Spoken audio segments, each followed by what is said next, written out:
చెప్తున్నారు సార్. ఒక పక్క మీరు ఇవాళ నిగ్గు తెలిసేందుకు మేడిగడ్డ అన్నారానికి వెళ్తుంటే, మరోవైపు కాంగ్రెస్ నాయకులు పాలమూరు జిల్లాకు సంబంధించి మీరు అక్కడ గతంలో ప్రాజెక్టుల విషయంలో ఇప్పటికే కంప్లీట్ అయిన పరిస్థితి.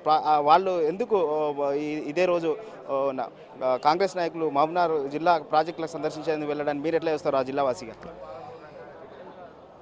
ముందు ఒక విషయం, పాలమూరు రంగారెడ్డి ఎత్తిపోతల పథకము 90% కంప్లీట్ అయింది. ఇవాళ దాన్ని మసిపూసి మామిడికాయ వేసి ఇది ఇంకా కంప్లీట్ కాలేదని చూపించనికే వాళ్ళు లక్ష్మీదేవి పల్లికి పోతున్నారు. కట్టిన దాంట్లో కాడికి చూపించమని ఏమంటున్నాం. కరవెన కానీ ఒట్టెం కానీ ఇక మిగిలిన పంప్ హౌజులు కానీ ఆడ నీళ్లు ఆల్రెడీ పంపులు స్టార్ట్ అయినాయి.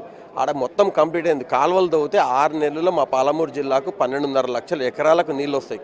దాన్ని విడిచిపెట్టి ఏది ఇంకా స్టార్ట్ కానీ లక్ష్మీదేవి పల్లికి పోయి చూపించి ఏదో ప్రజలను మభ్య పెట్టాలని అనుకుంటున్నారు.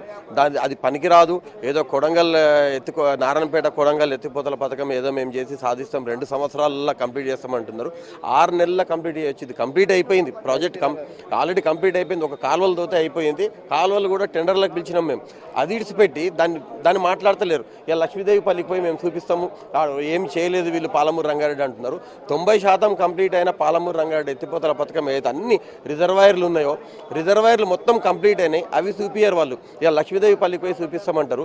అది కాకుండా నేను ఇలా వాళ్ళకి చిత్తశుద్ధి ఉంటే, పాలమూరు ప్రజల మీద చిత్తశుద్ధి ఉన్నా కూడా, లేదంటే పాలమూరు మన రైతుల ఏమన్నా సంక్షేమం వాళ్ళ కోరుకున్నాలంటే ఇమ్మీడియట్గా వాళ్ళు టెండర్లు ఆల్రెడీ పిలిచినవి ఉన్నాయి. ఇమ్మీడియట్ ఆ కాలువలు కంప్లీట్ చేస్తే 6 నెలల మాకు పాలమూరు జిల్లాకు 12.5 లక్షల ఎకరాలకు నీళ్ళు వస్తాయి. అది చూపించమని నేను డిమాండ్ చేస్తున్నా. అది చూపించకుండా లక్ష్మీదేవి పల్లి ఏం చూపిస్తారు? ప్రజలకంతా తెలుసు. కరవేన పోయి చూసొచ్చిండ్రు, ఏంది మన ఒట్టెం చూసొచ్చిండ్రు, మొత్తం అన్ని రిజర్వాయర్లు కంప్లీట్ అయిన 5 చూసొచ్చిండ్రు. మీరు కాలువలు తోతే 6 నెలల నీళ్ళు వచ్చే ప్రాజెక్టును దాన్ని ఇడిచిపెట్టి ఇలా ఇది కొడంగల్ నారాయణపేట ఎత్తిపోతల పథకం అని ఏదో కొత్తది తీసుకొచ్చి దాన్ని ఏదో చేస్తామని అంటున్నారు. అది చేయండి, సంతోషం, దాన్ని వద్దని అంటలేం. కానీ ఇదెందుకు ఆపుతున్నారు? ఇది 6 నెలల నీళ్ళు వస్తున్నాయి కదా.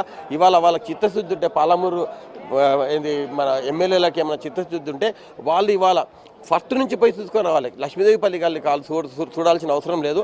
వాళ్ళు మన శ్రీశైలం దగ్గరికి వెళ్ళి వస్తే ప్రజలకు తెలుస్తుంది ఎన్ని కంప్లీట్ అయినాయి, ఎంత మనము అభివృద్ధి సాధించినాం, ఎంత పురోగతి సాధించినాం పాలమూరు రంగారెడ్డి ఎత్తిపోతల పథకంలో.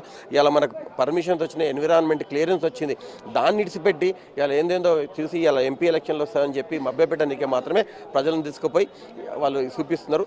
దాని బదులు వాళ్ళందరూ పోయి మేడిగడ్డకు పోయి ఇమ్మీడియట్గా అవి అయితే కుంగిన ఏవైతే పిల్లర్లు ఉన్నాయో దాన్ని ఇమ్మీడియట్గా రిపేర్ చేసి, మళ్ళీ ఈసారి ఏదైతే వరద వస్తుందో అంతకన్నా ముందే దాన్ని రిపేర్ చేసి నీళ్ళు ఇవ్వాలి మళ్ళీ అని చెప్పి నేను డిమాండ్